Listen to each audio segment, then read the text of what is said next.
Hey free-to-play gang, welcome back to another video. So let's take a look at patch 3.2.0. We have increased one integer over here, finally. Alright, so we're gonna start off with the new espers, followed by the rest of the content, right? The new events and the changes to the game as well. So there are quite a few things, and there is something that might disappoint me a little bit. But let's start off with the new espers. So we're gonna start off with Embla. So Embla is a powerful fighter esper who, she's just a lot better at single target damage. Unfortunately, that's still gonna be the case. And she can inflict Corrupted Seed. Now, by detonating this debuff, she can also deal massive damage. But there's going to be a catch to the way you can detonate this debuff. So I think there are two main ways right now. Okay, so ability 1, Tattered Sword, attacks an enemy if they are not already afflicted with Corrupted Seed, which is, I believe is going to be a silver rim debuff. Inflicts Corrupted Seed. Otherwise, if they are already afflicted with this debuff, you will then perform a pursuit attack with this ability on another enemy. And now you might misread this skill to think that it's gonna hit all the enemies, but I don't think this is how it works. So going by the way it is phrased, so what this means is if you attack an enemy and they do not have the Corrupted Seed, your attack ends there, right? You're just gonna land Corrupted Seed, that's about it. But if the enemy has Corrupted Seed, you would attack that enemy, move on to another target, and if that other target does not have the Corrupted Seed, you will then deploy Corrupted Seed and that's it, the attack ends. The only one time where you can attack the whole team is when the entire team has Corrupted Seed. So you're gonna go from Esper to Esper to Esper to Esper. But I'm not sure how this ends because it really doesn't make sense that you just keep attacking non-stop if all of them have the Corrupted Seed. So there must be a catch to this. Maybe there is a limit to a number of pursuit attacks. Maybe there's like a limit to 1. If that's the case, then this ability 1 is not that exciting. Now, ability 2, Chaotic Thrust, attacks an enemy multiple times, each hit steals a buff. I'm not sure how many multi-hit this is. Now, the second hit detonates Corrupted Seed on the enemy, so I'm guessing that it's gonna be a double hit skill. And after Ascension, it also infects other enemies with Corrupted Seed, so all the enemies would then have Corrupted Seed. And I guess this is a pretty good combo by going from the second skill into your first skill so that you can start hitting multiple enemies. Then again, depends on the number of pursuit attacks that skill 1 has. Now, ability 3 attacks an enemy multiple times and inflicts defense down. And when the ability ends, you then inflict Corrupted Seed. This is like the most basic skill 3 ever. Now, while it does inflict defense down, the thing is only when the ability ends. So only after your multi-hits, then you would land the Corrupted Seed. So it's kind of similar to Jiangman. So Corrupted Seed, this is what it does, right? So enemies inflicted with this debuff, also known as a carrier, gains 1 additional Corrupted Seed stack for every single attack that they take. So in whatever kinds of multi-hit damage, that will add additional stacks to the Corrupted Seeds that they already have. So they need to have it at the start. So it's not going to matter on enemies who do not have the Corrupted Seed or enemies who are immune to debuffs in the first place. Now, the caster has a chance of inflicting disease and dispels 1 debuff on the attacker. So I'm not too sure what this means. So whenever you inflict Corrupted Seed, this dispels 1 debuff on the attacker. If that's the case, I think that's quite interesting. When Corrupted Seed is detonated, you deal damage to the carrier and inflicts bleed as well. And detonation damage per stack is a percentage of the original caster's attack. So it kind of stacks to, I do not know how many, maybe 5 stacks. However, when automatically detonated, deals max stack damage. And the thing is, this part, right, automatically detonated, I'm not actually very sure what this is supposed to mean because taking a look at skill 2, does this mean that this is not automatic? This is like manual detonation? Because if then that's the case, this confuses me a little bit because it says deals max stacks damage, but take a look at what the auto detonation part here says, right?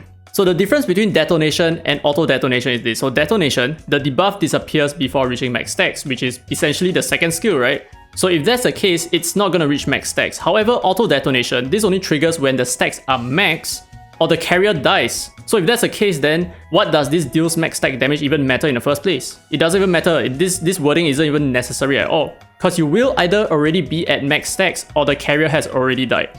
So this confuses me a little bit. Now, auto detonation infects the carrier's allies with the debuff and removes it from the carrier. So only when you trigger auto detonation, which means that her second skill will not trigger this effect here, will not trigger the infection of the carrier's allies with this debuff. This is quite puzzling, isn't it? This is so strange. And now the number of stacks is also capped, so I think this is gonna be about 5. But when this debuff disappears, the original caster gains AP. So this is the part where I think shines a little bit in Point War. So for example, if you're up against enemies with some kind of cleansing effect, I assume this works. So by cleansing this debuff, that's gonna push the AP of Embla, for example. I think this works, because it just says when this debuff disappears. It doesn't say that when this debuff gets detonated, for example. And of course, the original caster's death removes this debuff, very similar to Yunchuan, for example, right?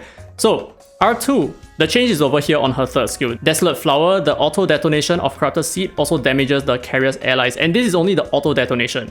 Which then again, this means that the second skill, right, which does the manual detonation, this R2 does not actually affect her second skill, I think. Because this is after all just the manual detonation, right? Manual detonation. Now moving on to her R4, this is like nothing, and R6, same for her third skill, the damage of each stack of Corrupted Seed increases in accordance with the caster's attack, and max stacks are reduced, which means that I think from going from maybe 5 stacks, it is now reduced to 3 stacks, but they are going to account for the fewer stacks that enemies have, which means less final damage, right? So they're actually going to increase the damage of Corrupted Seed this way, which means the damage output is probably still going to be the same. It's just going to be a lot easier for this skill to auto-detonate, which means that she might actually be the first R6 Esper in my opinion, but then again, you know, I don't feel like she is necessarily going to be amazingly game-changing or anything like that. I think she looks good, but apart from that, I'm not too sure whether is she really that amazing or that necessary. So let's take a look at some stuff that I did on a spreadsheet. So now I also made sure to put this thing over here, right? Auto detonation is at stacks are at max or the carrier dies. So this is very important because of some of the content here, right? So some of the content where the enemies cannot die, or rather when the enemy is dead, then that's about it. Alright, so in terms of story and events, this is pretty clear cut. It's going to be really good for a lot of, maybe not so much of AoE damage, but the fact that you can land a lot of this debuff with her second skill, for example, that could pop off some amount of damage if you are using a lot of AoE attackers with her, right? For example. So Chronos, I think she's okay. She's not terrible for Chronos because if it's going to be a Silver Rim debuff, she's going to land, she's never going to miss the attack. So her damage is still going to be there. So that's still fine. But it's just that she don't really bring a lot to her kit. And in terms of just landing debuffs, yeah, not quite there. Now Apep, she multi-hits, so not good. Fafnir is just her typing. And now Shadowfire, I feel like it's a negative because I don't think she can hit ads, because when she attacks the boss, only if the boss has the debuff on himself, which is impossible because it's Desolate Lands, right? Only if the boss has the debuff, then she will start attacking the other ads. But for the fact that the boss does not have the Corrupted Seed effect, or will never ever have that effect, then she will never ever hit the rest of the ads, which means she has probably no chance of attacking the other enemies aside from her second skill, which I don't really think matters at all.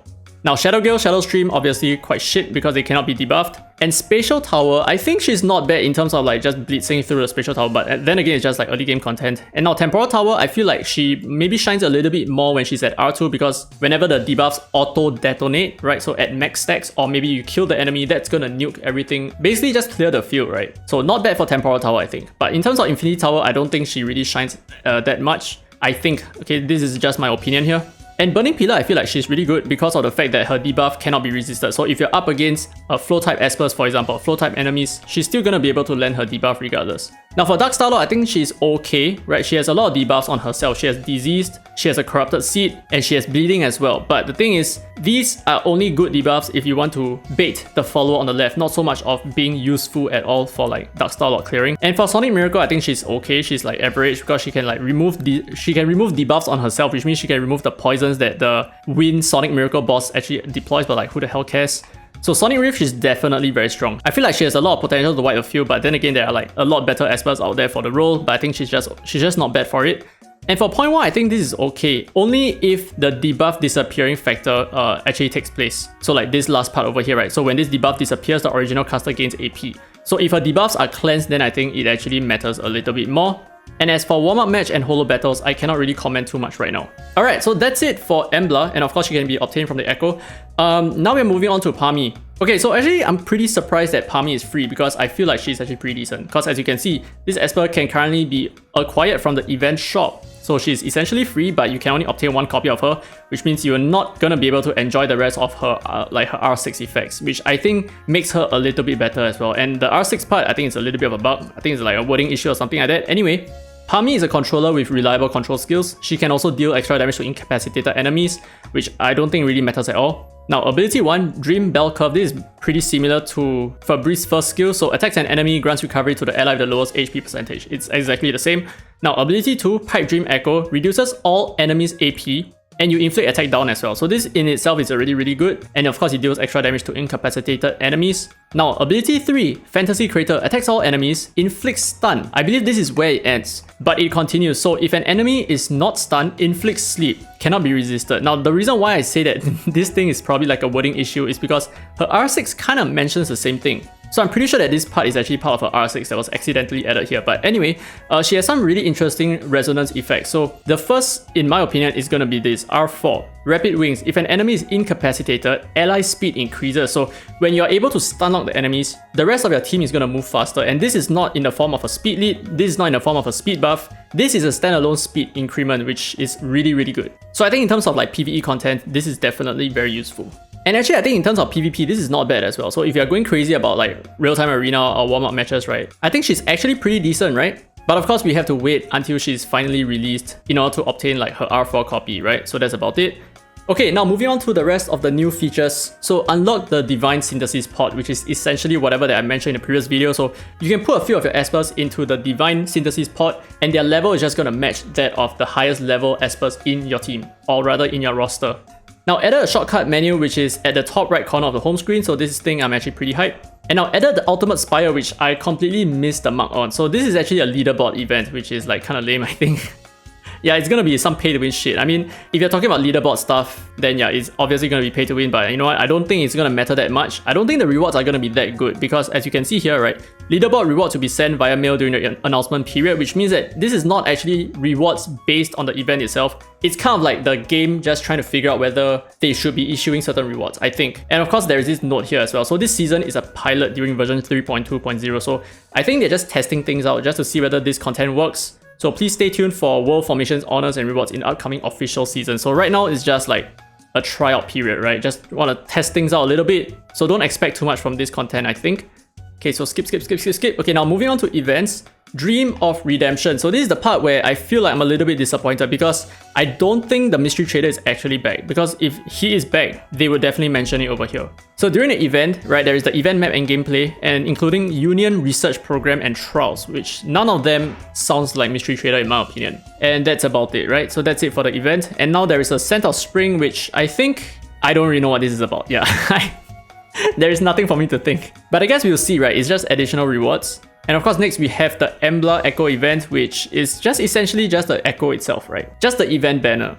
Now moving on to adjustments and optimization. So upgraded the concept of Relic, which is now no longer called Relic, it is now called Equipment. So they have changed how relics look like, and from now I'm just gonna have to call it Equipment. So it's gonna be the blade, the armor, goggles, ring, headphones, and boots, which I kinda hate. Why do they keep changing this stuff up? Now, number 2, optimize relic. Okay, optimize equipment enhancement. So right now, every one of your equipments can be enhanced instantly. So pretty cool. And there is this thing called the increased ascension attribute. So it's essentially, right, currently what it is right now is either flat attack, flat HP, flat defense, something like that. For the first 2 phases of your ascensions. But right now, they are going to be increased or strengthened in multiple ways, which I am not so sure what this is about. And reduce the difficulty of APEP 12 to 16 because, yeah, I think it's still kind of hard. And the tournament shop here as well. Players can purchase the first 10 sets of Dona Ripples at a 70% discount. So your first copy of Dona is not going to cost you, what, 70,000, I think? I can't remember what the cost was, but anyway, you will be refunded the difference in, like, if let's say you paid for the Dona Ripples at the current cost, which is something that I did as well. And I think that's about it. Yeah, so the rest is just pack adjustments and a little bit of like here and there, but it's not so important. So anyway, that's about it for the changes in 3.2.0. So it's mostly QOL changes. It's not so much on content changes, and I am hoping that they're going to bring back the Mystery Trader. But truthfully speaking, they have not brought back the Mystery Trader, neither have they brought back the Rewind for like a super freaking long time right now, and I feel like it is high time that they reintroduced it. So yeah, anyway, let me know your thoughts about this update. What do you think about the changes over here? What do you think about maybe some of the new espers or maybe the events as well? Are you a little bit disappointed like I am? I am not sure. Anyway, please have your own opinion about the changes, okay? Do not just follow whatever that I say. But with that said, I hope you guys enjoyed today's content. If you did, don't forget to leave a thumbs up. It really helps the channel, and subscribe for more Dislyte content. Now with that said, this has been Free to Play, and as always, I will see you in the next video.